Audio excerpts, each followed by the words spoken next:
मुंबई शहर आणि उपनगरात रात्रीपासून मुसळधार पाऊस पडतोय। अंधेरी सबवे मध्यरात्री वाहतुकीसाठी बंद करण्यात आला होता।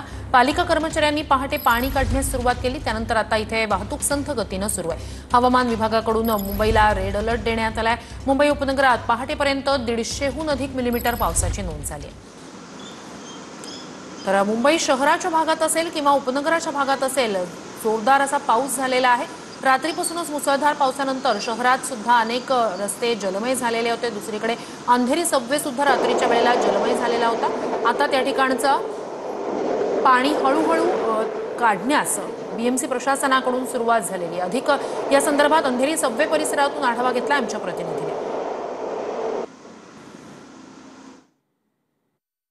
पावसामुळे पुन्हा एकदा मुंबईची तुंबई झालेली आहे। आपण सध्या आहोत अंधेरी सबवे या ठिकाणी। आपण या ठिकाणी बघू शकतो कशा पद्धतीने काही प्रमाणामध्ये या ठिकाणी पाणी साचलेलं आहे। रात्रभर या ठिकाणी उपनगर असेल, मुंबई उपनगर असेल, या ठिकाणी पाऊस सुरू आहे आणि आता जवळपास 150 मिलीमीटर पर्यंत पावसाची नोंद या ठिकाणी झालेली असून आपण या ठिकाणी बघू शकतो अंधेरी सबवे काही प्रमाणात भरलेला आहे। काही प्रमाणात हे अंधेरी सबवे मधलं जे पाणी आहे ते ओसरताना पाहायला मिळतंय। रात्रभर मुंबई असेल, उपनगर असेल या भागांमध्ये पाऊस पडतोय। जवळपास 400 मिलीमीटर पर्यंत मुंबई असेल, उपनगर असेल या भागामध्ये या पावसाची नोंद झालेली आहे। कॅमेरा पर्सन गणेश मोरेसह मिरुती गणकवार, TV9 मराठी।